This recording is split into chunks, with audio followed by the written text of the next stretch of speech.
approval of the July 25th, 2017 regular commission meeting minutes. Madam Mayor, I've looked over the minutes and we found a few small discrepancies that were corrected on spot. I make a motion to approve the regular commission meeting of July 25th. I'll second that motion. We have a motion and a second to approve the July 25th regular commission meeting minutes as presented. All in favor say aye. Aye. Opposed? Motion passes. Deliberate and act on a proposal for engineering and construction management services for Railroad Depot site civil improvements. Mr. Berry. Mayor and Commission, we have talked about the Raton Railroad Depot for some time now, more than a year. And you'll remember from our previous meetings that we have, number one, talked to BNSF Railroad about conveyance of the depot from BNSF to Raton. And then number two, we've talked to Amtrak in regard to their concurrence with the conveyance, and also a lease agreement where Amtrak continues to run passenger rail operations out of the depot. So in anticipation that we're nearing the conclusion of filing and executing those documents with both Amtrak and BNSF, I have asked Engineering Analytics under our annual on-call contract to give me a service authorization for civil site improvements. And something that we've talked about previously is that we do have money through Federal Highway Administration in hand, and that's remaining from the multimodal project. So we have the amount of $226,000 in grant funds remaining, and there is a timing element to those funds. Federal Highway has said that the funds were originally appropriated to use on the depot. Ultimately, most of those funds were moved to the multimodal project, but it's going to work to use those funds on the depot again. But if there's no activity on the grant for 6 months, then we would go on an inactive list. And if there's no activity for a period of 12 months, and that means requesting a draw of grant money, then those grant funds could simply go away. So it's been a few months since we have drawn money for the multimodal project. We are urging BNSF and Amtrak to cooperate with us to allow us to make that progress quickly, and it looks like that they're cooperating with us, and that's going to work. So we have not executed the documents yet, but I do have this service authorization in hand. This would basically make improvements outside the building. This would be parking area, drainage improvements outside the building. So with the money, what we propose is that we would do this engineering design. We would let the contract for construction do the construction for parking area improvements, drainage improvements, and if we have some remaining funds, we would prepare a preliminary engineering report which would give us an evaluation and develop a scope of work for renovation of the building, and also give us an estimated cost for renovation of the building. And if we have that proposed scope of work and estimate of cost, then we could start working on various avenues to fund that phase of the project. Now, that phase of the project is a little more complicated because since this is a historic building, the State Historic Preservation Office is going to be very involved in that process. So it's not as simple as beginning renovation work. There would be an extensive review of that. So we have some time to do that, but we do want to get that PER in hand if we can do it with the remaining funds. This would be that site civil phase, and I would like to see the commission approve this contingent upon completing the transfer of the building. Questions? Anyone have any questions? I'll make a motion to approve the proposal for engineering and construction management services for the Raton Railroad Depot site civil improvements. I'll second. We have a motion and a second to approve the proposal for engineering and construction management services for for the Railroad Depot Site civil improvements. All in favor say aye. Madam Mayor, could we make that contingent upon approval of the lease agreements, that motion? Yeah, Add that in. okay? I'll second the amended The amended. contingency. Yeah. We have an amended motion and second to approve the proposal for engineering and construction management services for the Railroad Depot Site civil improvement contingent on the agreement with Amtrak. All in favor, say aye. Aye. Aye. Opposed? Okay, motion passes. There's been a request that we take item D, E, and F and. You're missing C. 2C. Hmm? We're missing item C. We haven't done that yet. Oh, okay, I'm sorry. That's all right. I checked it out before I did it. Deliberate and act on the HUD settlement fee to operating reserve litigation for money owed to Raton Housing Authority. Mayor and Commission, we do have Terry Baca, the Director of the Raton Housing Authority, on hand, and I'd like to call on Terry to come up and kind of go over the contents of this item. Does everybody have a copy of the letter? Yes. Well, basically what FADA and NARO are two groups that advocate Congress on behalf of public housing. And back in 2012, they went through, Congress decided that any housing authority that had operated efficiently and have excess reserves, is what they call excess reserves, is over 1 year's operating subsidy. And we have about 3.5 years of operating reserves. And so we operated efficiently. They cut our funding. They funded us at 45%, where they funded everybody else that was operating efficiently at 81%. So according to, we have an agreement with HUD. We sign a contract every year that we agree to operate a housing authority, and they agree to fund us. Well, several housing authorities decided to file suit against HUD because of this. And initially, everybody, I kind of thought, well, you know, why don't bite the hand that feeds you? But these housing authorities did go forward. They did sue them, and there was 4 points of law that they won on. And so HUD had to pay these housing authorities. So basically, what this is the second round of the lawsuit. I mean, HUD can go and they can appeal the thing, but it's not very likely that they'll win the appeal from what everybody says. So based on our housing authority size, for $1,000, and it has to be non-federal money, and I've looked at all of the monies we have available. We have insurance, excess insurance money that I thought maybe we might be able to use, some food money that was carryover money that we might be able to use, and also some interest income. And according to all of our accountants and auditors, that we can't, all that's federal money because it was all generated through federal income. But with a $1,000 loan from the city, the Raton Housing Authority can get back $122,618 of operating subsidy, and that money will come back as non-federal money because it's in a class action lawsuit. So we can repay the city once we do receive that funding, and I expect that to probably be within the next within this fiscal year for it to happen. So that's basically the gist of it. I don't know, you guys, do you have any questions? I mean, it's a win-win for Raton. I mean, that money we'll put back obviously into our units and do more upgrades, and you know, it produces obviously gross receipts. It produces some jobs. We hire the local contractor we have right now is actually out of Albuquerque, but he's hired a lot of local people to work for him, and so that it's kind of nice to see that he did hire some local people and create some jobs. But that's about the gist of the thing. You know, we need $1,000. We need to borrow $1,000 from someplace, and so.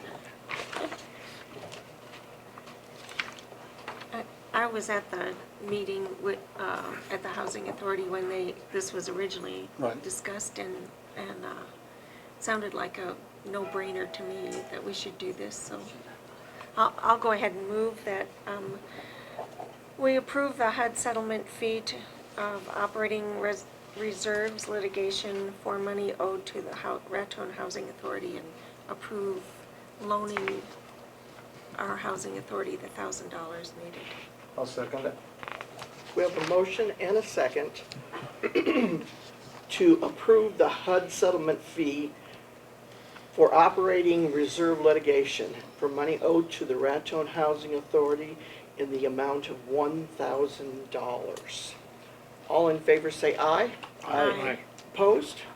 Motion passes. Thank you. I'd like to just make one other quick point for this on regard to the Housing Authority. We just finished the summer lunch program. I'd like to thank the city for allowing us to have it in the parks.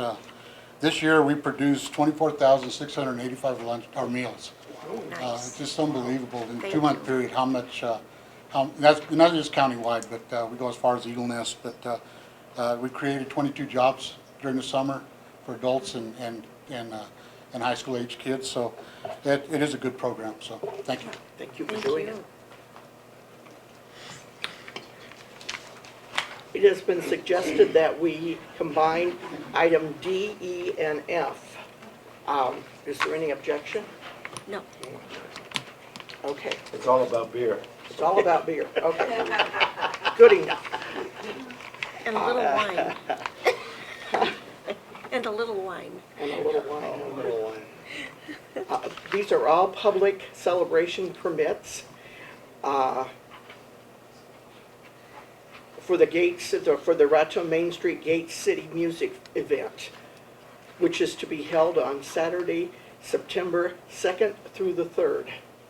The first distributor, I guess, well, I don't know what you call it.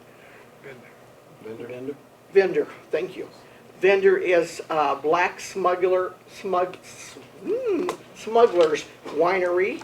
The second is Colfax Ale Cellar. And the third is Red Door Brewery. Mr. Berry? Mayor, I think that you have covered the item pretty comprehensively. This is a measure that would be required by the state of New Mexico. The Gate City Music Festival has been a good event in its first couple of years. I think that Raton Main Street continues to build that event, and we're very happy to see the local brewery involved at this yes. point, so happy about that. But our recommendation is in favor of this. We have reviewed the event, made preparations for the event, and city staff is in favor of the approval of the applications, and we've made our preparations for the event. Any questions? Paperwork certainly looks in order. I would make a motion then that we accept the applications for items D, E, and F regarding the Raton Main Street Gate City Music Event. I'll second that motion. We have a motion and a second to approve the permits for Black Smuggler Winery, Colfax Ale Cellar, and Red Door Brewery for the Raton Main Street Gate City event to be held on Saturday, September 2nd through the 3rd. All in favor say aye. Aye. Opposed? Motion passes. Deliberate and act on a dispatch agreement between the city of Raton and Colfax County. Mr. Berry? Mayor and Commission, this dispatch agreement is an annual agreement that has been in place for many years. The city of Raton does provide dispatch services to Colfax County and actually to many public entities in the area. The largest volume of calls is for Raton Police and Raton Fire Ambulance, but Colfax County has also significant volume of calls for our dispatch center. You'll recall that last year there was an adjustment on the amount shown here, and that was the first adjustment in many years. We are recommending that that amount stay the same as it was last year. Okay, thank you. Questions? I'll move to approve the dispatch agreement between the city of Raton and Colfax County. Second. We have a motion and a second to approve the dispatch agreement between the city of Raton and Colfax County for the amount of $37,000 per year. All in favor say aye. Aye. Opposed? Motion passes. a public hearing on ordinance 995, changes to the City of Raton Animal Ordinance, Section 9, Chapter 90.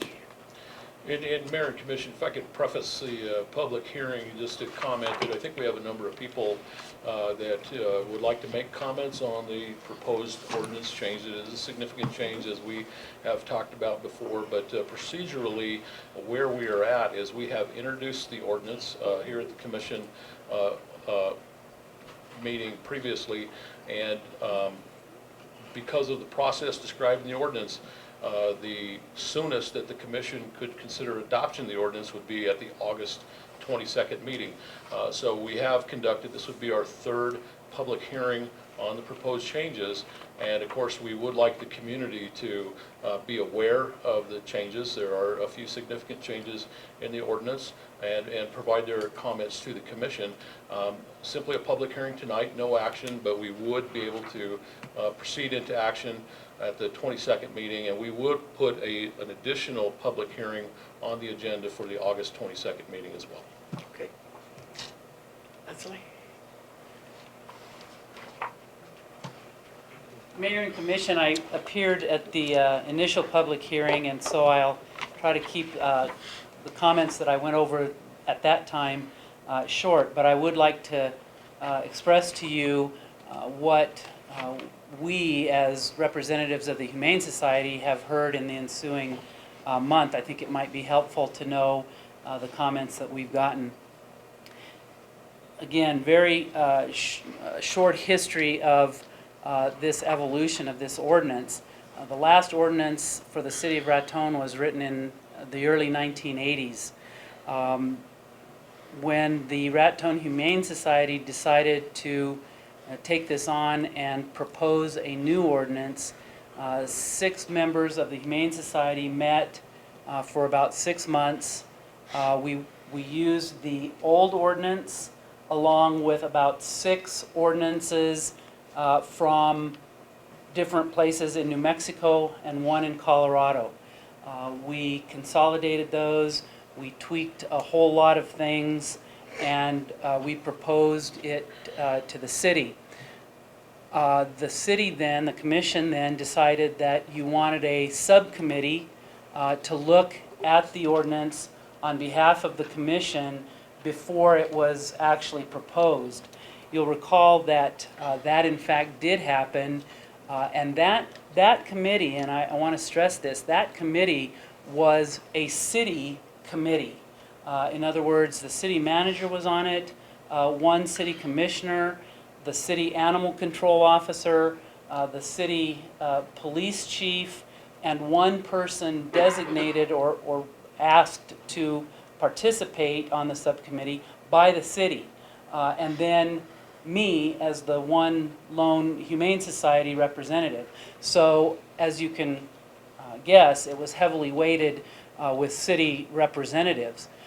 We met 2 or 3 times, I think, and numerous things were changed, tweaked, deleted, added, and the final product that was presented July 11th is the result of that subcommittee that you requested to look at it before it was presented to the city.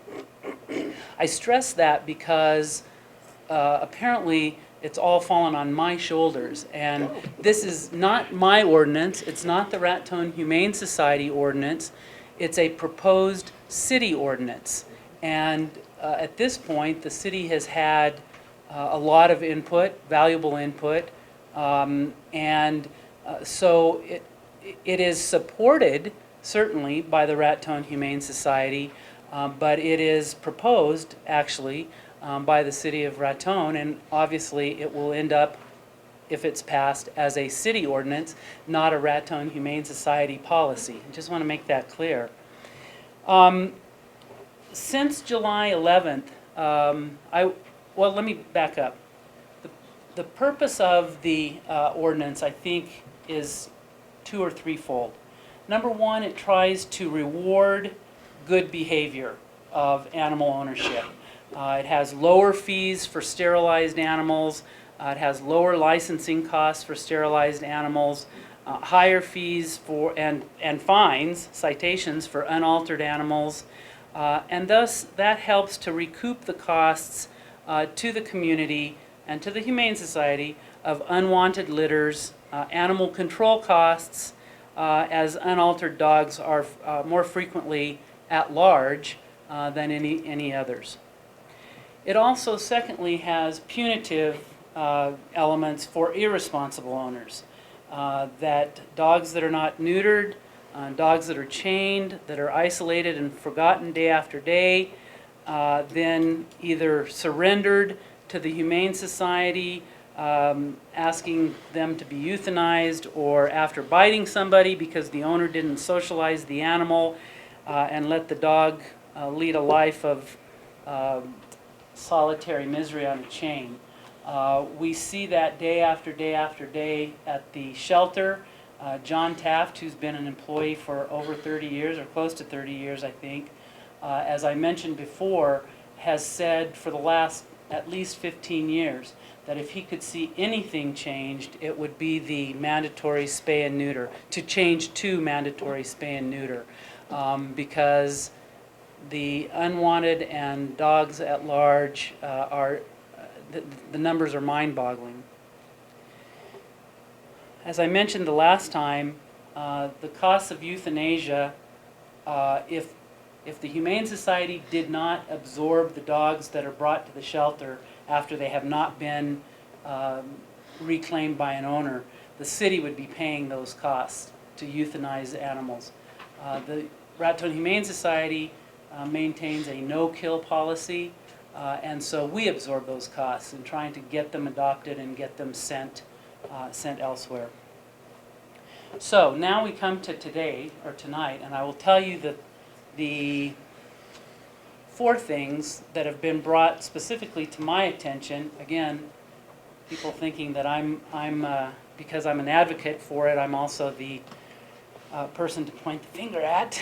So the first thing, and we talked about this last meeting when Mayor Mance said she believed that it didn't address the stray and feral cat population.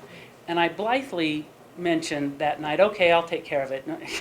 I'll do something about it, thinking that maybe Mayor Mance was alone in her concern. She's not. Believe me, she's not. Several people have questioned why it doesn't address that problem more thoroughly. And I'll tell you basically, it's because the original Raton ordinance didn't, and the other numerous ones that we looked at didn't. And so because we took those as the model, we really did kind of gloss over it. And so as I said last meeting, trap, neuter, and release is a primary way of dealing with feral cats and stray cats, but it's very expensive.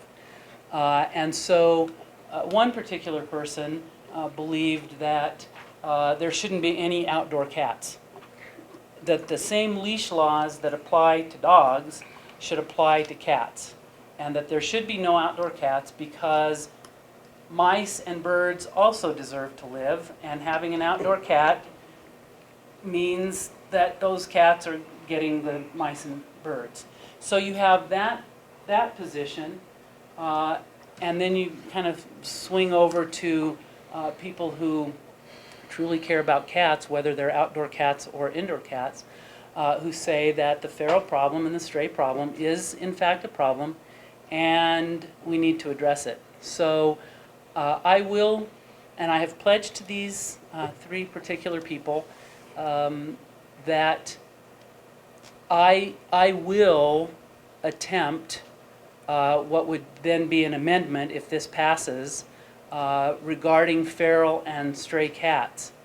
My concern is that this process has been 2.5 years. I don't want to throw the baby out with the bathwater and say because it doesn't address the cat problem, we're not going to pass it. I I will tell you that the Raton Humane Society will work on a cat ordinance or a cat section that would be an amendment to it to deal somehow with the problem. One of the people who has worked with the cats out at the shelter for 20 years gave me 4 or 5 valuable resources of places that may perhaps have grants or ideas about how to go about this and how to present to the city a trapping program or something like that. So I haven't looked into it yet because the focus at this point is this ordinance, but I would tell the commission that that needs to be done. Yes, Commissioner Chavez? If I recall, when we discussed this last time, that we agreed that this is going to be a living document, Yes, and that we did say that at this point, we will address that problem. And, Yes. And I understand that the feral trap, neuter, and release, because they do a good thing for a lot of the bigger rats that are infesting Absolutely. empty buildings and everything, so. But if I remember correctly, I thought that we had said that we would take this into consideration. We're not going to discard it, like you said, throw it out with the Right. bathwater, so. thank you. Yeah.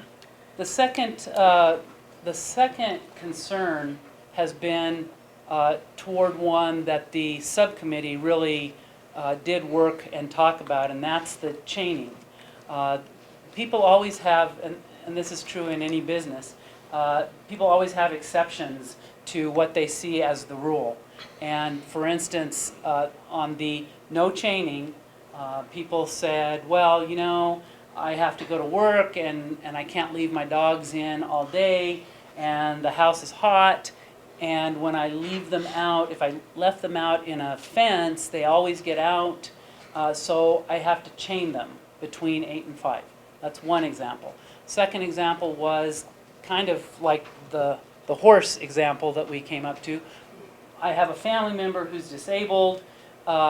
He can't go out and take the dog to potty. He can't walk around the block or can't go to the dog park or wherever. And so 3 or 4 times a day, he puts the dog out for 15 or 20 minutes and to potty, and then brings them back in. The subcommittee talked a lot about that because the Humane Society had offered 3 or 4 different alternatives about chaining. Chaining with time limits, chaining with a permit as to what time you can chain, chaining on a trolley system, or no chaining. The subcommittee decided that enforcement of the timed chaining, for instance, well, you can chain 6 hours out of a 24-hour period. It's impossible. Given the realities of our animal control department, it's impossible. So they decided the no chaining was the best. And I think, again, Commissioner Chavez, last week, or last month, we talked about reasonable enforcement.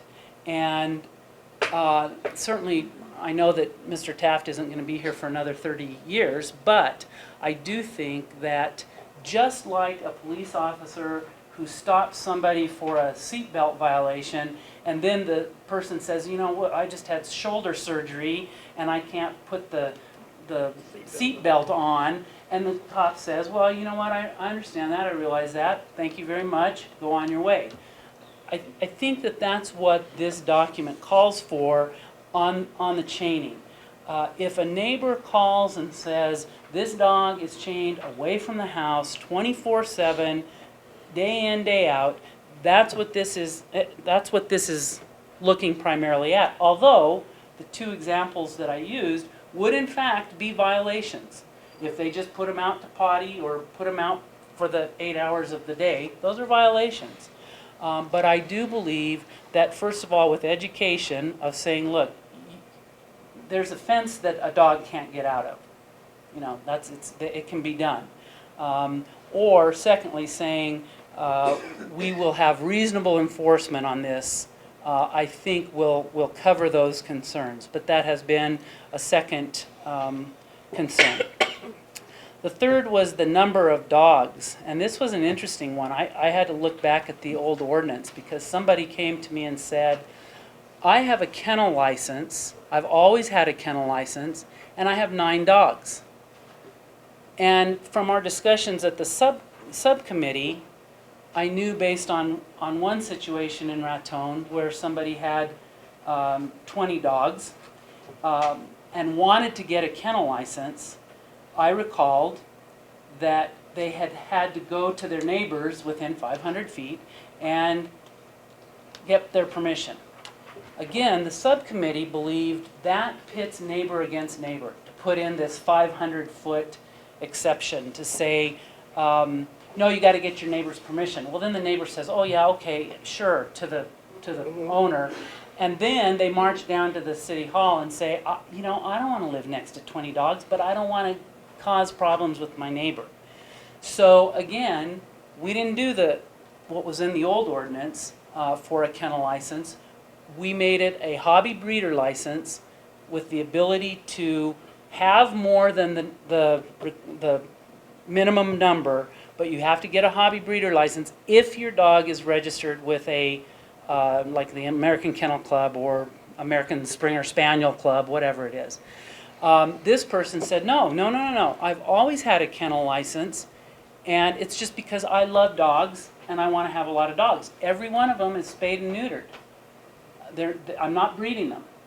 So I went back to the old ordinance, and a kennel license is defined for breeding or boarding, not hoarding. So those were the only exceptions for a kennel license. And then it also included the asking of the neighbors. So I haven't seen this person again, but the point is, she's out of, and she said, John Taft comes once a year when I go down for my kennel license and looks and sees that I can keep my 9 dogs happy and gives me the kennel license. She's out of compliance with the old ordinance. So this ordinance, the new one that she's complaining about, is not really applicable in that sense. Yes, she's over the 6 animals, 4 of which can be a dog, limit. And again, I told her, who's going to call you in? I don't know. Maybe they will. But she said, I understand. I have 3 of them that are old, and they're, as they die off, I'm not going to get more. Again, I hope that reasonable enforcement will allay those fears. Finally, and this one, and I told City Manager Berry that I thought this was going to happen, and it did. The one that has brought up more conversation is the no livestock in the city limits. And again, I will tell the commission that was a city proposal, even though the subcommittee was made up of lots of different people. That wasn't in the original document that you got 2.5 years ago or 2 years ago. That was developed based on the health and safety of city residents. And so the way this reads is that the livestock, there's no large livestock inside the city limits except as currently allowed, interestingly, in the zoning law, which is R1. And I think there's 4 or 5 areas on the outskirts of Raton that are not densely populated that allow the large livestock. And that's cattle, llama, pigs, that sort of thing. The small livestock, and we again at the subcommittee discussed this at length. People have said, why are you putting a limit on chickens? We should be moving towards sustainability, and we all like chickens and they all like to have their eggs, and we like fresh eggs and that sort of thing. Again, the number was decided by the subcommittee based on what we reasonably believed a family would or should have. And I think it came down to 5 animals, 5 chickens, no roosters. Nobody's complained about the no rooster provision, just we want more chickens. And so, again, those are allowed. Chickens are allowed, but they're confined to a number, and I think it's 5. So those are the things that I've heard as people thinking that I'm proposing this on my own, and so I leave you with that information. And I think that's all, unless you have questions. Thank you. Thank you. Thank Thank you. you. And Mayor, I think we have more people that would probably like to make comments. I'll just make a couple of comments here. And as Mrs. Fernandez had said, the committee, largely consisting of city staff, participated in the subcommittee, very strenuous discussions. A lot of this did come up there, and there were certain elements that we as staff have run into issues with. And I think you do have the staff recommendation for the ordinance as written, and our feeling is it addresses problems that we have seen over the years. It's an adjustment for some citizens out there, but I think long-term it will be effective to address some of those problems. And some of the problems that we've seen, or some of the problems that the Humane Society has seen, we really don't have those tools to address that currently. And the only other comment I have on livestock, I've heard that comment somewhat as far as livestock also, and I think that one thing that I tell people, and I don't know that there's an understanding of this, is if you have large livestock in the city, there are really two separate ordinances that apply to those livestock. There is the animal control ordinance, and there's a provision we'll talk about in the ordinance that is proposed for change, but there's also the zoning code. And under the zoning code, large livestock are really only allowed in an R1 district and a C4 district. And the C4 district is really specific to the horse racetrack. So we're really only talking about the R1 districts. And that has been consistent, and we're not talking about changing the zoning code. That has been consistent for decades in Raton. So it is regulated by zoning. Zoning simply does not allow large livestock outside of that R1 district. And Raton is not different than most municipalities in that case. Large livestock in a dense residential zone are not a very good mixture, and I know we probably have some of those instances in Raton, but the zoning is really the thing that regulates that, and that's not changing. So the current ordinance, the way it reads, would allow neighbors to sign a petition within 500 feet to allow that livestock. We have had conflict with neighbors because someone has said, I'm not signing the petition, or if they did sign the petition, they want to seek to find another way to stop that. But we still have the zoning ordinance out there. So this simply removes that 500-foot issue, and it says that if it's allowed under the zoning code, you can have large livestock, but it really comes down to that R1 district. That's all I have there. Correct me if I'm wrong, did it not say that on that 500-foot, that you will have to get the signature, if I remember on the last go-round with the horses? Each and every had to sign that they could. So there's one person said, I don't want 300 sheep in my backyard. That's correct. So that's part of the ordinance, not the zoning issue. Now, that would apply to small livestock too, and we're talking about chickens, rabbits, ducks, geese, those kind of, and under the proposal, you could have a small amount of those. And the rooster is just, and again, that's typical of other municipal ordinances, is seen as an irritation to people. So, it does not allow the rooster, but small numbers of small livestock, and we might call that supportive of the sustainable movement, but how much is too much? That may be different in certain situations, but we are looking at the number of livestock would be allowed in the densest areas. That's R4 and R5 districts where houses are very close to each other. So 5 is the number that we're recommending to you. And if that's the right number, I'm not sure, but we did take into account that would be allowed in the densest areas in town. Is there anyone else that would like to address the commission? Would you come to the podium and state your name?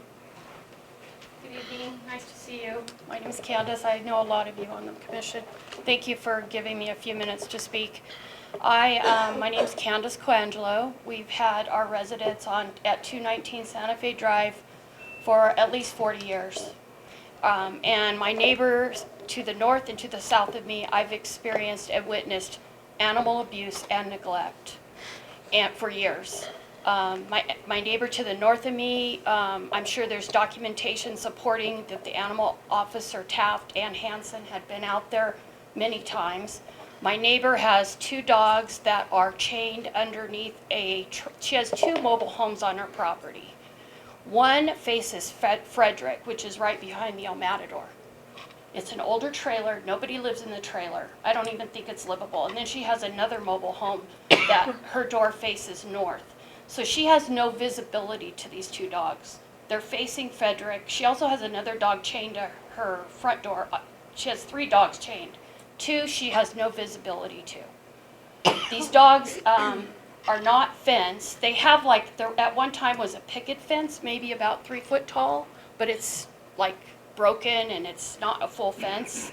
And these dogs are underneath the awning of this older mobile home or trailer.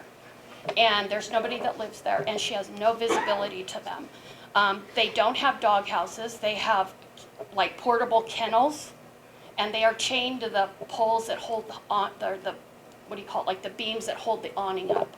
This has been going on for years. She did have them chained in a yard next to me, and she had them chained to a foam pole. And the one dog was so wrapped around, and she left. There was nobody there.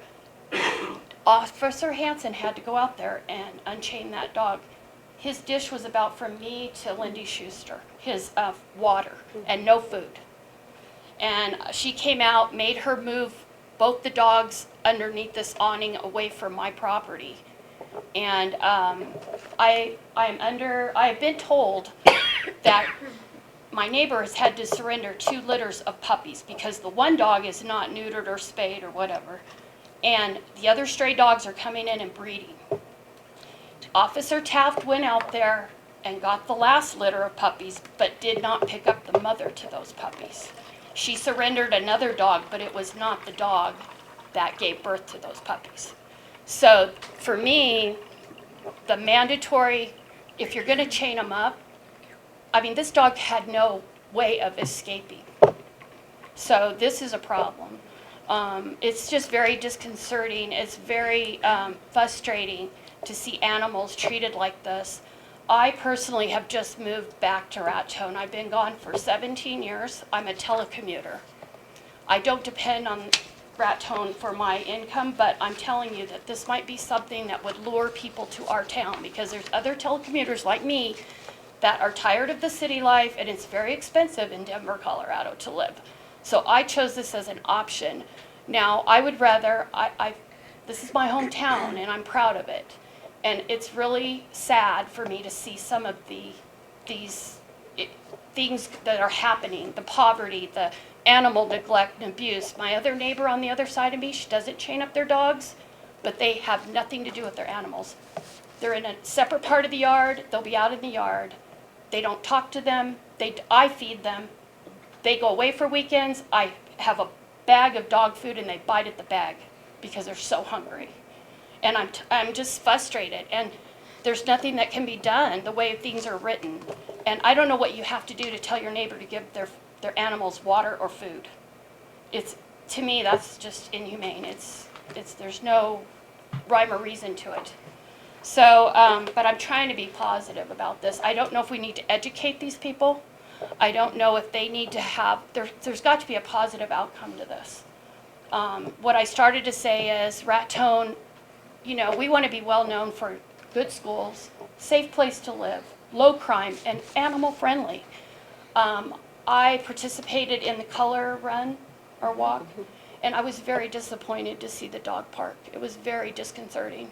I think that maybe there should be more upkeep to it, maybe promote it more. I personally didn't even know the dog park was there, and I'm from Raton. So maybe things like that to let people know that there is ways, there's places you can take your dog and let them run. But I just don't want to take up too much of your time, but I'm with Leslie. We're talking about animals that are not family pets. They're not visible. I have not witnessed any interaction with these animals. They're chained up and they're just left and they're not taken care of. So I'm hoping that you guys will really consider this ordinance. I appreciate your time. Thank you. Thank you. Is there anyone else that would like to address? Go ahead. Mayor Commission. I didn't come here prepared to talk about this. I just thought I could offer my perspective as a newcomer to Raton. And I'm an animal lover. I've helped out at Humane Society. I was active with rescue work before we moved here. And I have to say that I was quite dismayed with the conditions here that animals live under. I'm not used to seeing dogs chained. I'm not used to seeing dogs left out, you know, never coming in the house. People pass out puppies and kittens like candy in the summer because, you know, there is no spaying and neutering for the most part.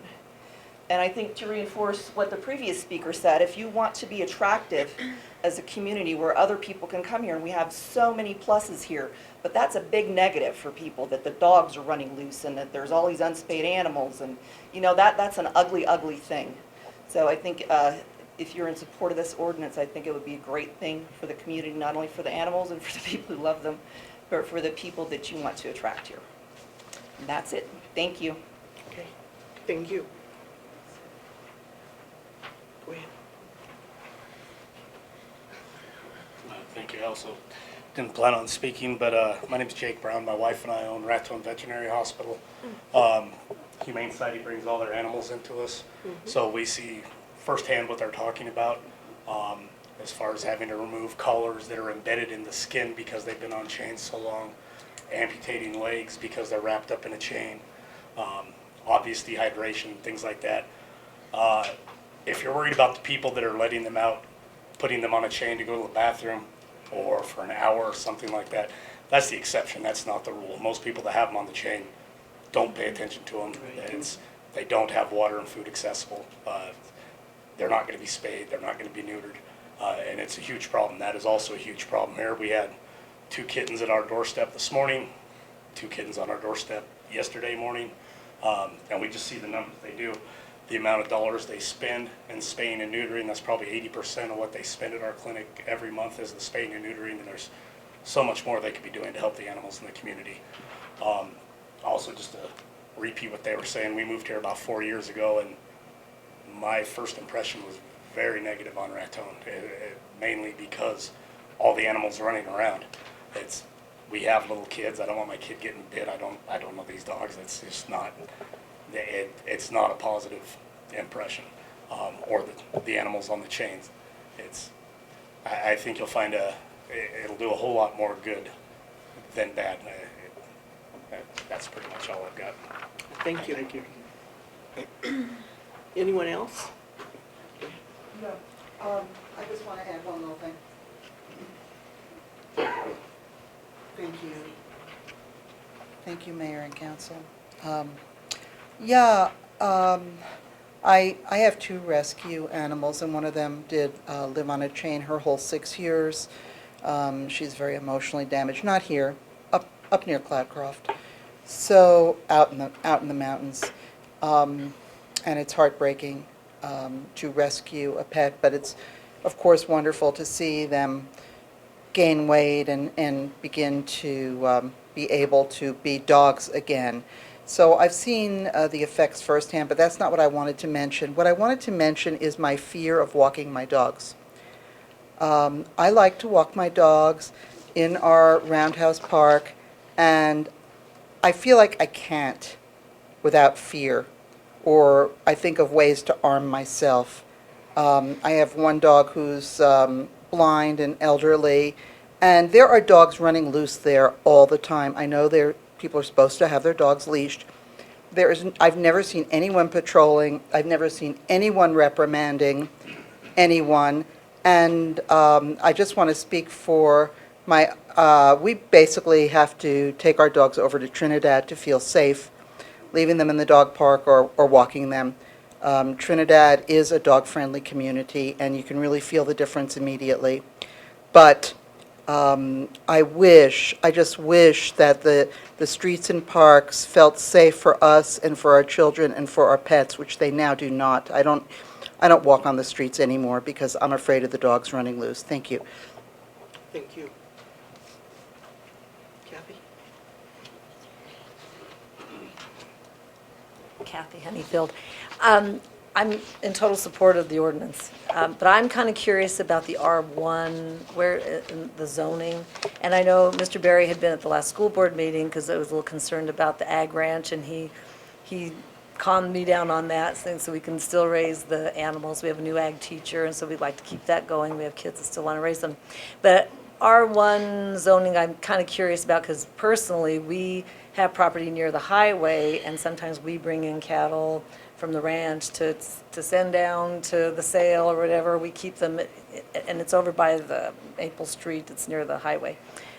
So I was just curious, is there a way to get a map of that? Would we have a problem, the ordinance? I know you assured us on the other. Yeah, I can get you a map and anybody that requests it, but I'll make sure that that's on the website so people Okay, can go on there all right. and look. And I know the ordinance is there, but I'm not sure about the zoning map. So we'll make sure that Okay. the zoning map is He, available. my husband always thought it was great, it was grandfathered in, as his uncle used to keep animals over there.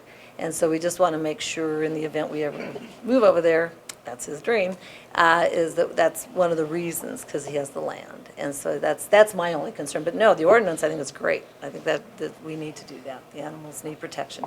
Yeah, and I just Thank you. reiterate, there's really not a change, and primarily that's going to be governed under zoning, and so we're not talking about zoning code here. There's no change there, absolutely. But we'll make that zoning map available.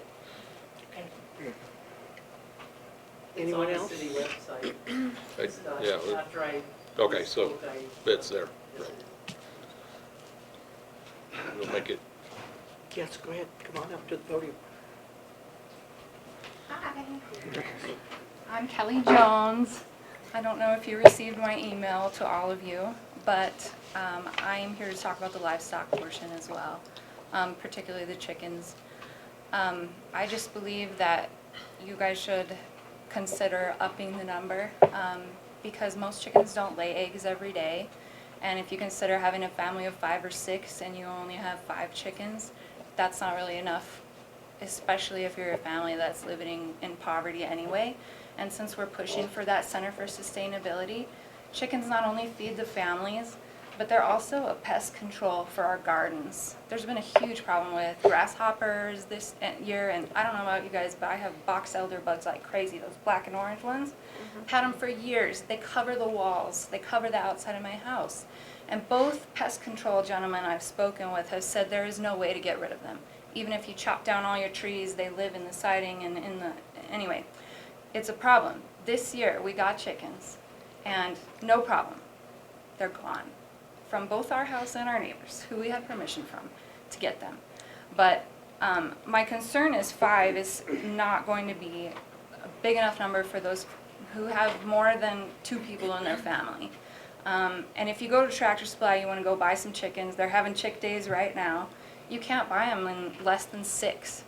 And so even, I mean, maybe you bump it into 6 so that you can be in compliance with what they're doing anyway would be nice, but I would like to see it, if you have the space for it, that you should be able to have more chickens. And so 6 would feel better to you than 5, or? do you Well, have at a least, because they don't suggested sell them number? in less than 6. Right. So you'd have to buy 6 and kill one, or give it to your neighbor, I don't know, something. But I think, honestly, more like a dozen would be good for a family of, say, 6. Because then you got 2 eggs a day if they're all laying.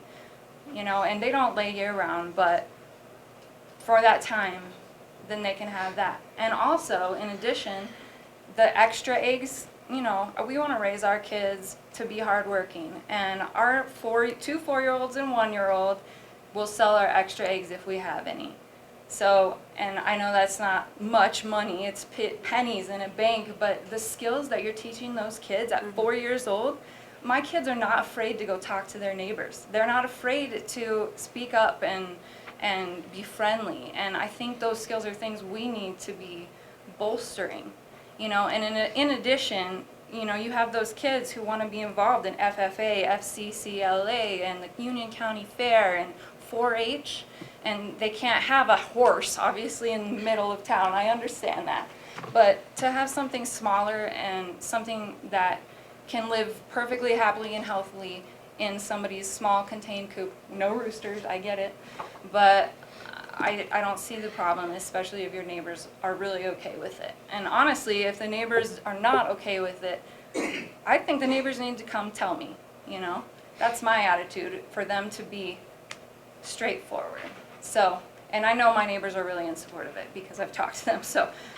But anyway, I would just give you that piece, if you could revisit that number. Everything else that has been said, I totally agree with, and I think that we need to be working on that. So, thank you. Thank you. Anyone else? If not, we'll go on with the meeting. I have one question. Sure. It's kind of my understanding, and maybe I'm wrong, that the dog park is still kind of a work in progress. It's not really I don't know. fine. Well, you'll remember that that was a project of, correct me if I'm wrong, the Optimus Rotary. Club? Is that Rotary? Oh, okay. I always get that wrong. Anyway, you know, the city has, you know, we appreciate those groups making improvements, and the city wants to be a good partner on those things, but it's not strictly a city project, and you know, I'm sure it probably needs some attention right now, and we'd be happy to try to help on that where we can. So if it's mowing or it's maintenance like that, but there is, you know, Rotary is involved in that, and I think we want to coordinate improvements, and it's the first of its kind in Raton. I'm sure we can look at it as it's done on a pretty small budget, but we can look at improvements. In today's world, I think you need a functional dog park, so we'll take a look at that. Thank you. Our next item is the final public hearing, the City of Raton Infrastructure Capital Improvement Plan. Mr. Berry. Mayor and Commission, you have a summary of the existing plan that has been the current plan, and to talk about the Infrastructure Capital Improvement Plan, that's something that the Department of Finance Administration, through the local government division, if we say it's not strictly required, I would say that it's strongly recommended by them that we submit this plan, and it's due by September 1st, and it's called the ICIP. And so the ICIP is a plan that establishes planning priorities for anticipated capital projects. The plan covers a 5-year period and is developed and submitted annually. The plan includes repair or replacement of existing infrastructure and the development of new infrastructure. And so we have talked about this at the past couple of commission meetings. This is an item that we do ask the public to give us their input on what the priorities are. We did plan on adopting the ICIP by resolution of the commission at this meeting so that we could meet the September 1st date. And submission is particularly important for certain grant funding opportunities, particularly if you go to the legislature later in the year and ask for capital outlay. The first place they go is to refer to your ICIP and see where your request falls as far as your named priorities. So it's important that you would anticipate a request for capital outlay, and then the project that you would request funding on be listed as a top priority established by the commission. So you do have a resolution that we would ask the commission to take action on. And then also you have my recommendations on what the top items, and we said the top 5 arbitrarily, would look like for the upcoming period, the upcoming 5-year period. And this is really based on current conditions in Raton and progress that we've made on items that were listed under the previous ICIP. So I'll go through the top 5 here quickly, and this is a recommendation of myself. Staff has worked on this.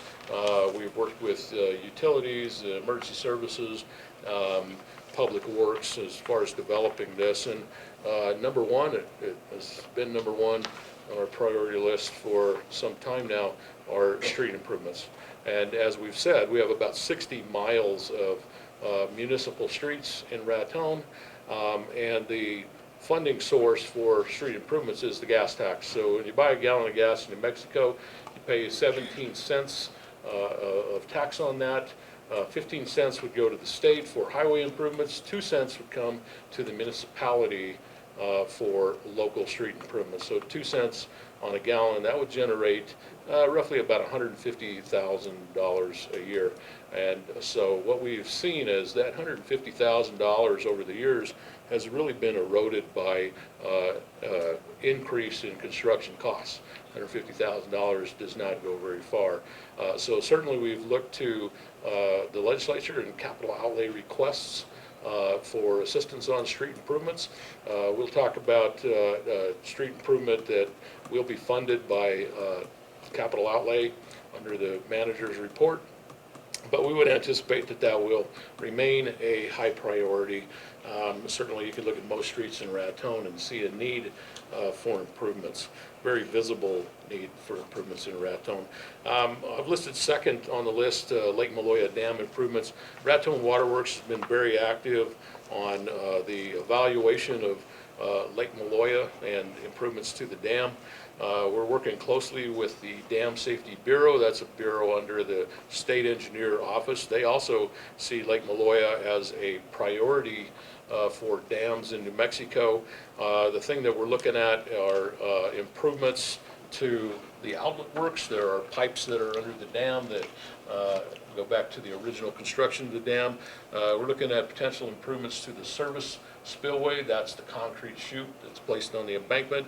We're looking at spillway capacity, if you combine the service spillway plus the auxiliary spillway, and things like slope stability analysis, seepage analysis, and instrumentation that would normally be placed on a high hazard dam. So that's a high priority for us, but it's also a high priority for the State Engineer Office and Dam Safety Bureau.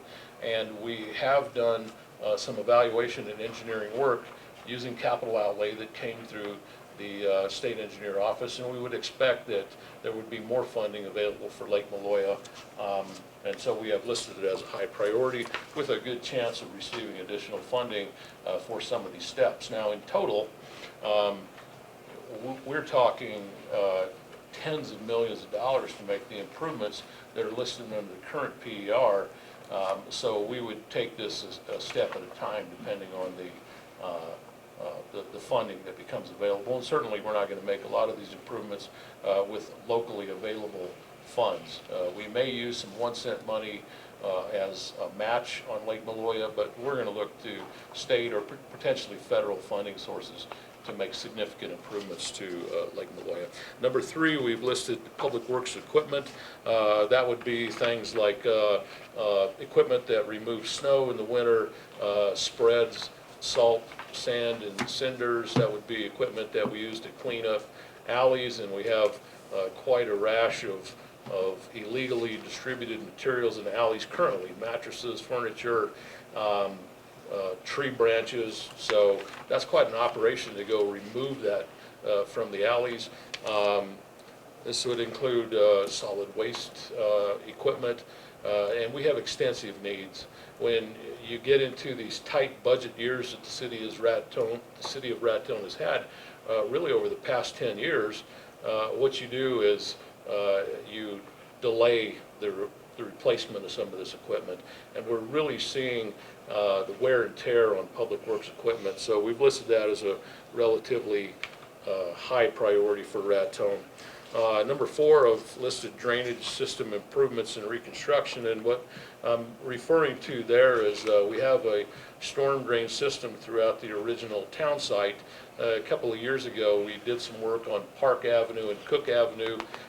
We had seen some downtown flooding. We've done numerous projects there, and we have seen an improvement in that situation, that flood-prone area, specifically on Cook.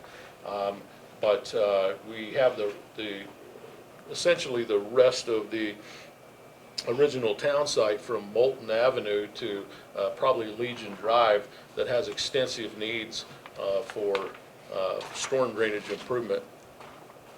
So that is a priority, and I've listed it as a number 4 priority. And then at number 5, I've listed police department vehicles.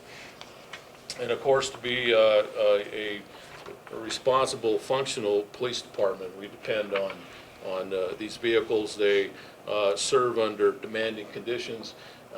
Replacement of vehicles is essential every several years. I've listed this at 5 because we do have an option, and we have done this before, to use our entitlement for law enforcement protection funds to finance new police vehicles. And we would anticipate that during 2017, when we get that distribution, we would talk to, say, New Mexico Finance Authority about financing a couple of new police vehicles and replacing some that we have. In regard to the vehicles or public works equipment, when we delay that replacement program, we see our maintenance costs rise. And so we're seeing that now. We're seeing equipment in the shop a lot. That means it's not available to us, and we're putting in transmissions, sometimes motors or large components, and we're seeing that more frequently. And I'll stop there and answer any questions that you have, Mayor.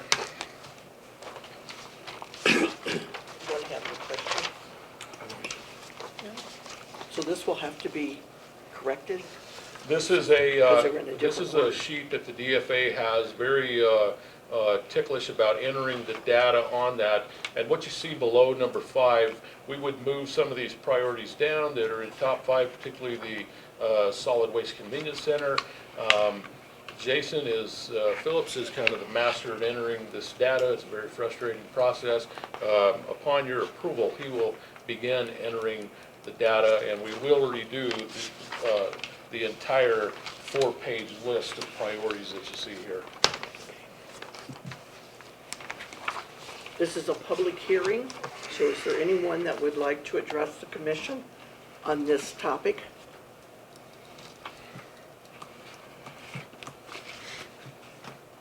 Seeing none. Our next item of business is to act on Resolution 2017-40, adopting the fiscal year 2019-2023 Infrastructure Capital Improvement Plan. And Mayor and Commission, what we would request is that you concur with the top 5 listings, and generally we will maintain the rest of the list as shown here. We'll talk about a couple of those items actually sliding down, but we would maintain the rest of the list. That's what your approval of the resolution would consist of. I'll move to approve adoption of the FY 2019 through Resolution 2017-40 and adopting FY 2019 through 23 Infrastructure Capital Improvement Plan. I'll second it. We have a motion and a second to approve Resolution 2017-40, adopting fiscal year 2019 through 2023 Infrastructure Capital Improvement Plan. All in favor say aye. Aye. Opposed? Motion passes.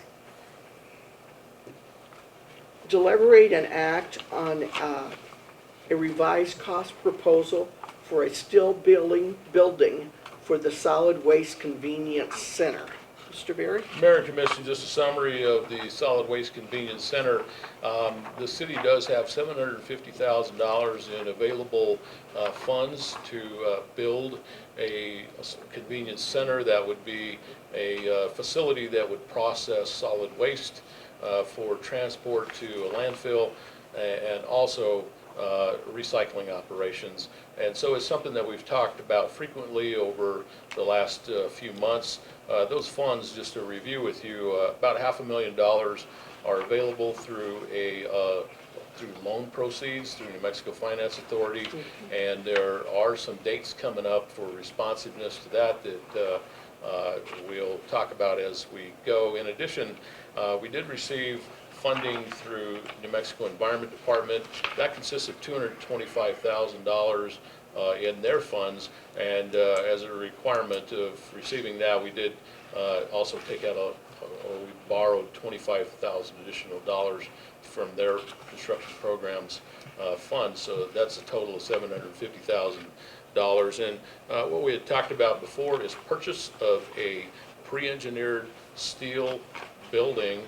This building would be 120 feet by 120 feet. It would incorporate the solid waste processing operations plus the recycle operations.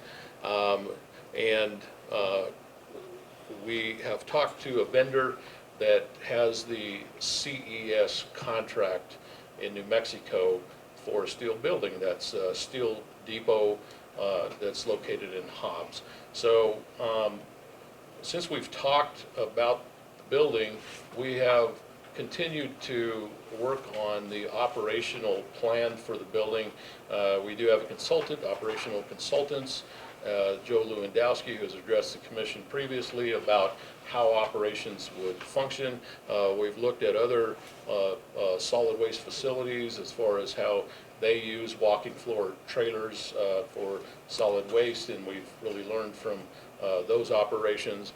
But we have made modifications to this request from Steel Depot. And so the modification, and we bring that to the commission for your consideration tonight, we're talking about the same basic building package, but we're talking additional doors. And that would be to move the roll-offs inside the operation and really do all of that inside. Roll-offs are typically used for bulky items, the mattresses, the furniture, those kind of items. So members of the public could pull up and deposit those directly into the roll-off. So we have added additional doors. You see the revised price. I'm going to have to look for my copy.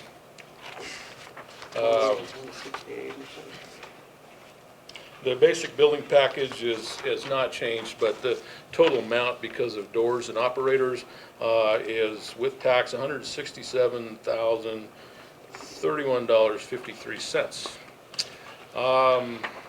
And I am requesting your approval on this amount, and then we will place the order with Steel Depot. Now, construction of the project would be a separate procurement, and we would put together plans, specifications, and ask for a sealed bid for the construction part. So only the building components that you see here would be purchased under the CES contract.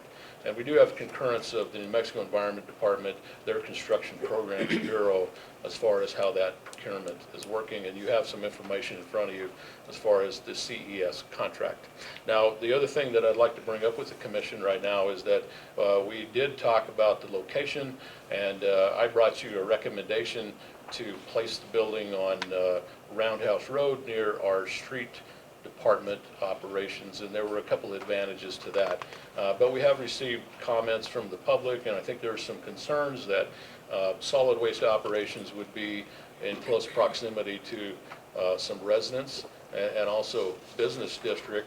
And so we've also evaluated the input that we've got from the public. And I think as an option, we looked at a site on Hereford Avenue. This would be east of I-25 and in the vicinity of our water department warehouse.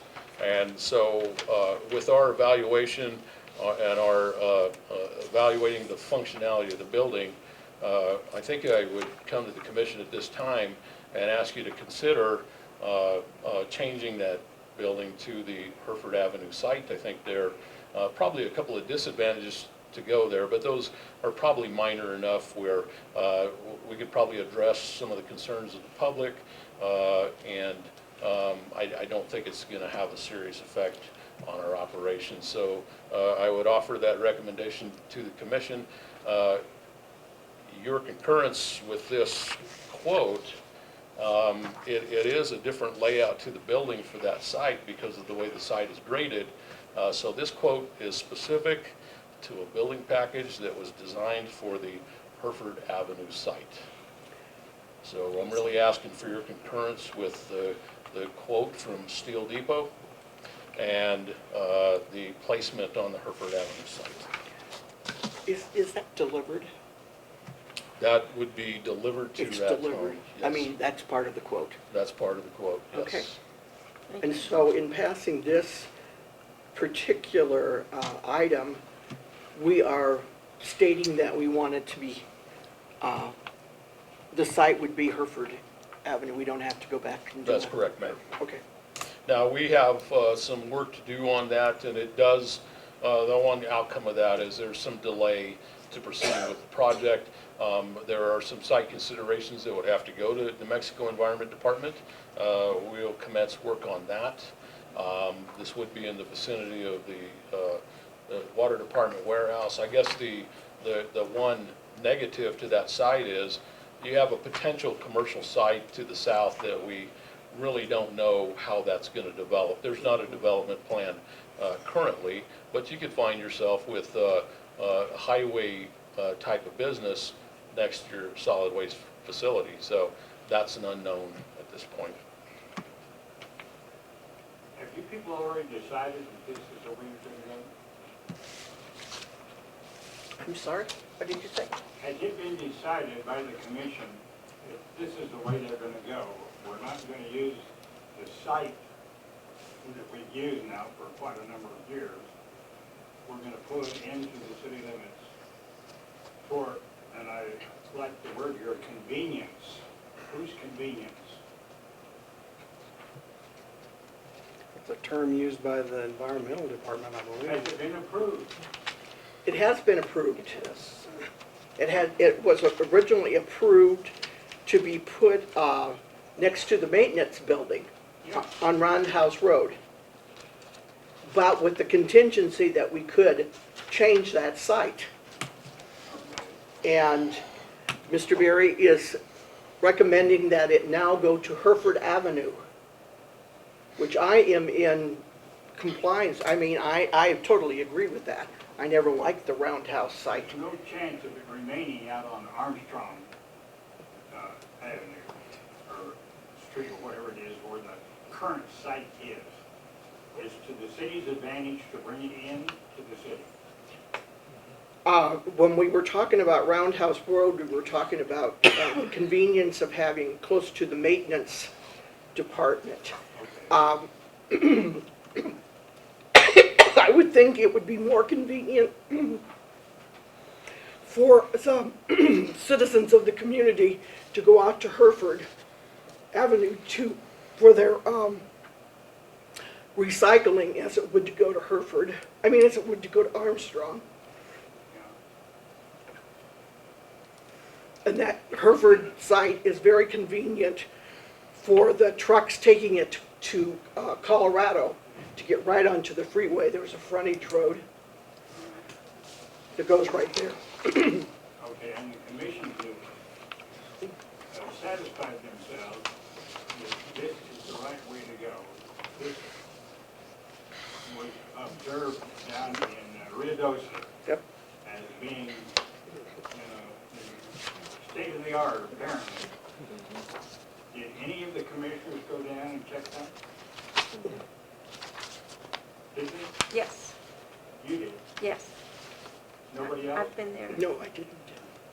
Okay, I think Mr. Berry did. right. Mr. Berry, Mr. Phillips. Scott, did you go down? I did. Okay, so two of you. Well, and Jason. Mr. Mr. Phillips. Phillips has been there.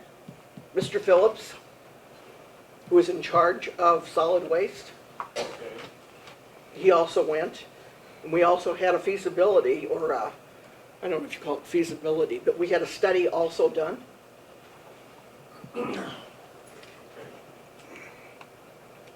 There was a lot of study done previously, well, years before you guys were on this commission, having to do with using the site that we have now.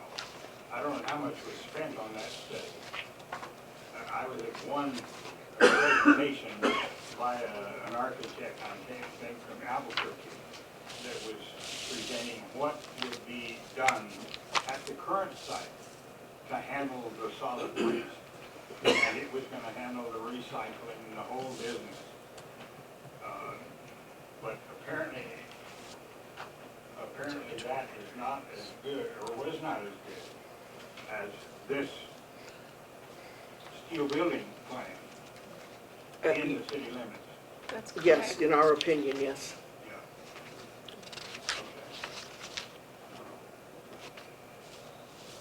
Just a quick question, because I'm kind of new to the whole thing. I've just kind of heard the scuttlebutt around town. First of all, I concur with the idea of what the city manager has recommended, that it be moved from the roundhouse to the Hereford. And you mentioned there about one of the reasons why, and I think that's an excellent reason.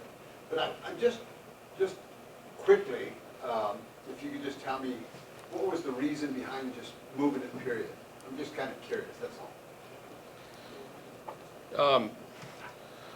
I think the number one reason for me is the site. One important factor is you want access to the highway. So we're bringing in route trucks. Those are trucks that go through your neighborhood once a week and collect municipal solid waste. They'll drive to the site, and they drive on every city street currently.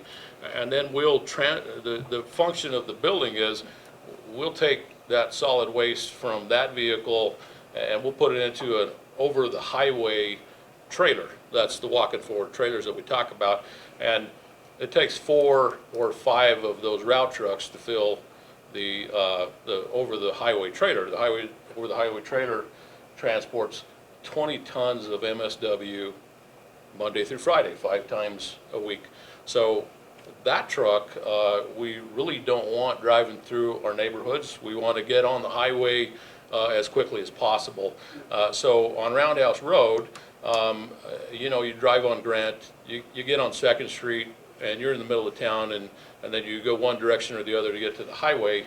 I think the advantage to Hereford, the big advantage to me is from Hereford, you're close to I-25. You are going to drive down a piece of 2nd Street, use the new interchange, and then you're on I-25. So I see that as the primary advantage, is that our transport is not now in the middle of town. It's closer to the interstate, less 2nd Street traffic, really. I appreciate that, thank you. Excuse me, sir, what's your name for the record? My name? Yes. Mr. Garcia. Charles Garcia. Gonzalez. Gonzalez. Golly. You know, these Mexicans are all the same. Golly. They look all the same. I'm sorry, Charlie.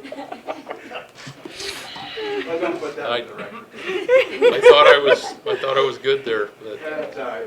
That's all right. Mr. whatever. Smith. Raspberry, right? Mr. Raspberry? Well, I appreciate the information. Thank you, Charles. Is there anyone else? I'll make a motion to approve a revised cost proposal for the steel building for the solid waste convenience center with Second. understanding. We have a motion and a second to approve the revised cost proposal for the steel building for the solid waste convenience center to be located on Hereford Avenue. All in favor say aye. Aye. Opposed? Motion passes. Deliberate and act on a bid award for Raton Taxiway, a reconstruction New Mexico DOT AD grant, RTN-17-2. Mr. Berry? Mayor and Commission, in your packet, you do have information regarding the taxiway A reconstruction bid, and I'm going to go ahead and, for a minute, talk about taxiway D construction along with taxiway A. There are a couple of common elements. First of all, we opened separate bids on these two projects at Raton Municipal Airport.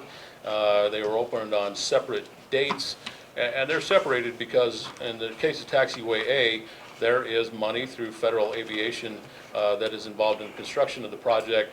In taxiway D, there is not federal aviation money involved, so we separated those two. But in both cases, we had a single bidder. In both cases, it was Northern Mountain Construction. That's the contractor that is working on the south interchange currently. And in both cases, we got a bid that was higher than the engineer had estimated and higher than the funds that we have planned for the project. So we'll talk about some commonality in both of these items. But back to taxiway A.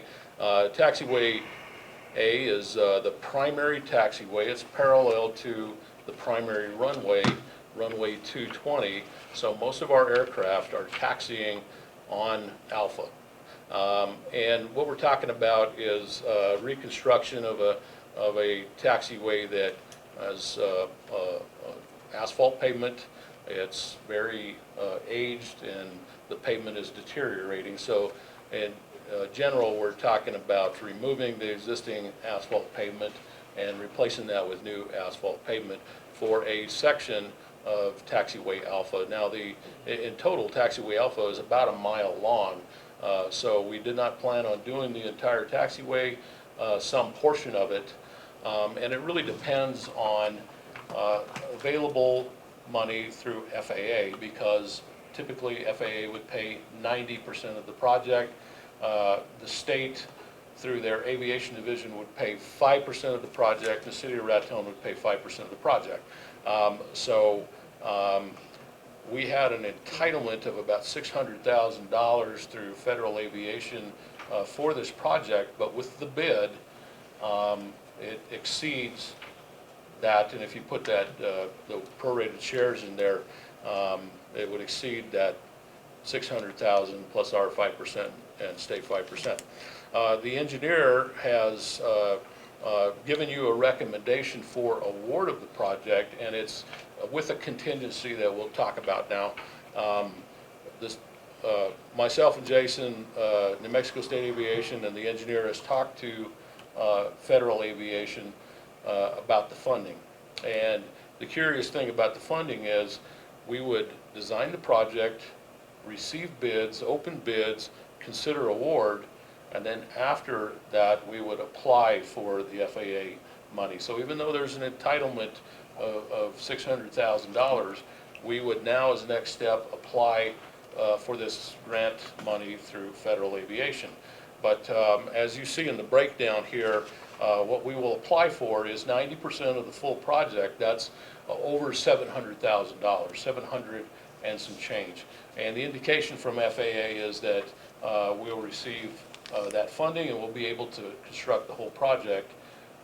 They have one issue, federal aviation, and I believe we're agreeable to correct this issue. The existing taxiway has a width of 40 feet, and current airport standards would dictate that for a general aviation airport with the size of aircraft that Raton has, if we were building this taxiway new, it would be constructed at 35 feet. So they've asked us to remove a section of the runway that is 40 feet wide and replace it with 35 feet of runway and taxiway, excuse me. And I think we would approve that. I think it works for operation of the airport, and I think they will fund the additional amount. So the recommendation you have from the engineer, Molson Corbin, is approval of the bid from Northern Mountain in the amount of $727,657.18. with the contingency that we are successful in the FAA grant application for the additional funding. And you do have that documentation attached. Okay. I have a statement. The FAA recognize on the size of aircraft that comes into the airport? Well, we've had extensive discussions of that. I can tell you that the engineer really advocated for a 50-foot taxiway, but the standards do not support that. They support a 35-foot runway. So while they may or may not acknowledge the size of aircraft, they're simply pointing to airport standards that allow 35-foot. So moved. I'll second. Okay, we have a motion and a second to approve the bid award on Raton Taxiway A reconstruction. New Mexico DOT AD grant RTN-17-2. And that would be contingent upon the... Right, contingent on the additional money from the FAA. Correct. Okay, roll call vote? Commissioner Schuster? Yes. Commissioner Giacomo? Yes. Commissioner Chavez? Yes. Mayor Pro Tem Sagata? Yes. Mayor Mims. Yes. Deliberate and act on bid award for Raton Taxiway D construction. NMAD grant RTN-17-03. Mr. Berry. Mayor and Commission, again, you see that Northern Mountain Constructors, Inc. was the sole bidder on construction of Taxiway Delta. This is construction of a new taxiway that would extend from our primary runway 220 to the flight school. The bid received from Northern Mountain is in the amount of $506,202.99. That exceeds the engineer's opinion of probable construction cost, which was $414,361.37. There again is a recommendation from the engineer from Moles and Corbin for award of this project, but that would be contingent upon successful negotiations to reduce the $506,000 amount to that available funding. So if you look at the details of the bid, there are two items that the engineer is negotiating with the bidder on, and that would be number one, an item for mobilization. So mobilization is typically an expense that's listed on larger projects that would pay the contractor to move to the site, move the equipment to the site, do everything that's required to begin the construction process, and then also to demobilize or leave the site, load the equipment, and take the equipment out. So if we look at the Taxiway Alpha project plus the Taxiway Delta, remember that they were bid separately. They both had a mobilization item, but for practical matters, the same contractor will be awarded both projects. They really only need to mobilize one time. So if we do the projects simultaneously, we would negotiate out a good chunk of that mobilization expense. And then there's a second item for sub-base material in the bid. And what the contractor has proposed is that we take asphalt millings from the Taxiway Alpha project and we substitute those for the aggregate sub-base material that would be required by the contract, and thus we would save money. So I think that we're close to an agreement with the bidder. We would ask for your approval of the Taxiway Delta project contingent upon successful conclusion of that negotiation. And I would state to the commission that we would expect to reduce the construction amount by a minimum of $80,000. And some of that may be reduced out of the Taxiway Alpha contract actually, but we would expect that the majority of that or all of that would be reduced from the Taxiway Delta construction. So that's my recommendation, contingent upon successful negotiation of the $80,000 reduction in the contract price. Does the 80,000 get us to the engineers? It would get us close, Mayor, and we actually would try to, we believe that we can negotiate out a larger amount. We won't tell the contractor that right now, but we actually believe that we could negotiate a $100,000 reduction, but to give us some room on negotiations, if your motion includes a minimum of $80,000, we'll try to have a larger cost savings on the project. Okay, and is there a reason that we're needing to pass this now instead of waiting until the negotiation is done? Mayor, we would hope that we would be able to save the 2 weeks until the next commission meeting to try to conclude that, get contracts prepared. We're hoping to do a lot of the construction or all of the construction before winter time, and so we have we're early in August now, but that would put us really at the end of August, and that 2 weeks could be important in the construction season, but we would hope to do all of this construction before about Thanksgiving. Okay, so it's a weather. It's a timing issue, Yeah. right? And the timing has really been driven by the FAA process. They tell us when we can bid and when we can submit the application for federal money, so they're somewhat driving the boat on this. But we are still hoping to take advantage of the existing construction season. Northern Mountain is mobilized here. They're set up. It fits well in their timing. So if the weather is favorable to us, we might get these projects built. All right, thank you for that explanation. I'll make a motion to approve a bid award for Raton Taxiway D construction NMAD grant RTN-17-03. Second. Okay, we have a motion and a second to approve the bid award for Raton Taxiway D construction NMAD grant RTN-17-03 contingent upon a $800,000 reduction. 80,000. 80,000. That sounds better, doesn't it? $80,000 reduction. Okay? Roll call vote, please. Commissioner Chavez? Yes. Commissioner Giacomo? Yes. Commissioner Schuster? Yes. Mayor Pro Tem Sagata? Yes. Mayor Mitz? Yes.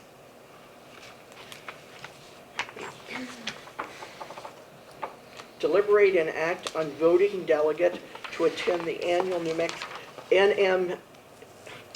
the municipal league There you go. meeting. Easier. Mayor and Commission, the annual Municipal League meeting is scheduled in Clovis for August 16th, 17th, and 18th.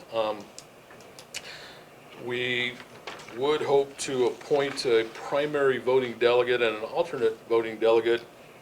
At this meeting, you have a list of other municipalities that have appointed theirs. See, a lot of them have not. The delegate would be voting on resolutions, policies, and officers for the municipal league. Policies and resolutions really apply to the legislative agenda for the municipal league when they're talking to legislators. So that will be part of the annual conference's final consideration. There's been a lot of due diligence through the year on policies and resolutions. A number of meetings have been held. I think Mayor Pro Tem Sagata has attended both of those. And I would point out to the commission that the Mayor Pro Tem is a candidate for treasurer, the office of treasurer in the municipal league that will be decided at this conference. I think that Commissioner Schuster has also registered to attend the conference.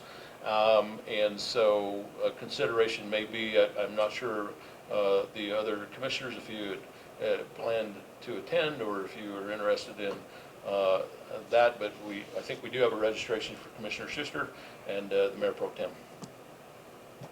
I would nominate Commissioner Schuster as our voting delegate. Second. We will need an alternate also. Yeah. And, And I would nominate Mr. Sagata for the alternate. Can you do that since you're running? I don't know, but we'll see. You better be there. Yeah, because otherwise you may not be able to vote. I plan to be there, so. Okay, all right. Not- So we have Commissioner Schuster as our delegate and Mayor Pro Tem Sagata as our alternate. Is there anyone else that would like to nominate someone?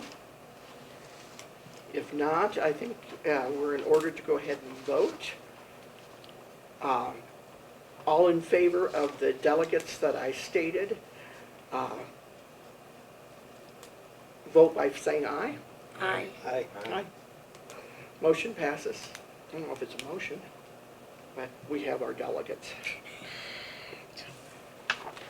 City Manager's report. Mayor and Commission, I do have a note here from Jessica Barfield. She is the Associate Director of Education at the Center for Sustainable Community, and she sends her regrets that she cannot attend the commission meeting, but Jessica and Jeff have been very busy at the center. Currently, they are conducting training along with Raton Main Street for business owners in regard to the new Raton app. So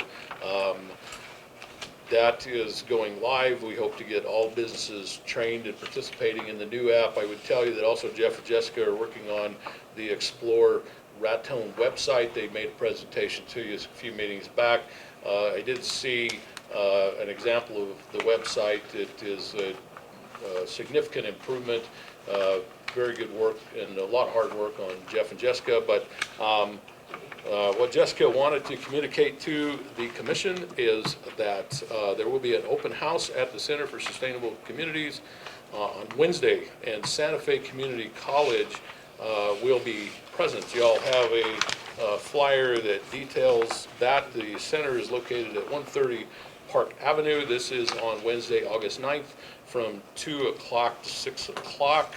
I could tell you that there has been a lot of effort, blood, sweat, and tears to try to bring some educational programs to Raton, and it's a difficult thing to do.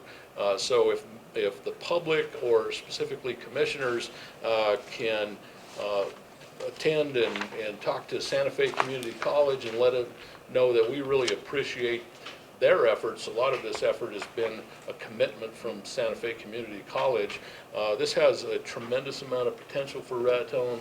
It's something that we've identified in our plans that is missing in Raton is various educational, post-secondary educational, trades type of educational, and I would ask the community and the commission to show their support, but that's a message from Mrs. Barfield. Additionally, I would tell the commission that we have a construction crew in town today. They are performing crack sealing. That is a type of maintenance that is important on streets that we have paved within the last 10 years. So they worked on Cedar Street and Grant Avenue today. They'll continue until they run out of material, which is about 3 tons of material. We're paying for that with our gasoline tax fund. So we'll continue on paved roads, and it's something that we plan on doing annually as a required maintenance. It's not something that's been done in Raton for a number of years. It's just absolutely a requirement that you seal cracks as they happen on asphalt paving. Also, we have scheduled chip seal for August 14th through the 18th. That's starting next Monday, and that depends on the weather. We'll need some dry, sunny weather in order to do that. We've talked about this a number of times. It's funded by our capital outlay from 2016. We are planning on chip sealing portions of Mora Avenue, Pecos Avenue, South 4th Street, Dwyer, Buena Vista, and Sugar Eat. And we'll, if we have good weather next week, we'll complete that work within a week. I did attend a inspection today along with Mr. Campbell on the Segerstrom Creek Restoration Project. Work is completed on that project, and a little background on that. Following the track fire in 2011, we had particular problems on Segerstrom Creek. That is a perennial stream that runs into Lake Maloya. It was very unstable, and we saw extensive erosion on that creek. So this restoration project was intended to stop the erosion process and restore the creek to a good condition. I believe that's been done. We did receive $150,000 through a river stewardship grant that's administered by the New Mexico Environment Department. $107,000 came from the Water Trust Board Fund and also from the 1 cent local money. So a total of $257,000 was spent on the project. Final inspection was conducted by the program manager for the watershed protection section of the solid waste, the Surface Water Quality Bureau of NMED, and he commented that the work looks great, and he said you should be really proud of the work that was done. So we used local contractors in constructing that work. We had some professional help from Chris Phillips. He is a consultant that specializes in that field. We're calling that work completed. The rain that we've got has really helped the plant material develop in that project, and it does look good. While people are participating in the Master of the Mountain event, they can check out the Segerstrom Creek Restoration Project. Master of the Mountain is scheduled for August 25th and 26th. That is an event that has grown every year, has gained a lot of popularity. It involves, it's a one-of-a-kind event that involves trail run, paddling, biking, and a shooting course. It involves solo men and women, teams of men and women, and co-ed teams as well. So that'll happen on August 25th and 26th. Mr. Chatterley has told me that the Aquatic Center has really seen an uptick in participants at the Aquatic Center also this summer. It's been a good year for usage at the Aquatic Center, above what we've seen in past years. We are coming to the end of the summer schedule, which coincides with the start of school. So we'll kind of be winding down that summer schedule at the Aquatic Center, but usage has been pretty busy. Mayor, I would tell you that plant replacement at the multimodal center has been completed within this last week. That's to replace plant material that really didn't make it through the winter. It was covered under warranty work. And then lastly, as far as the Schuler digital film project, mostly we're waiting on equipment that was ordered by the contractor. The work is being done by N&K Electric, a local firm, but there is some work prior to the equipment arriving taking place now at the Schuler Theater, so that we would expect within the next 30 days that work will be complete, and we'll be watching films in the Schuler Theater. That's all I have, Mayor. Okay. Is there any other business to come before this commission? Seeing none, meeting adjourned.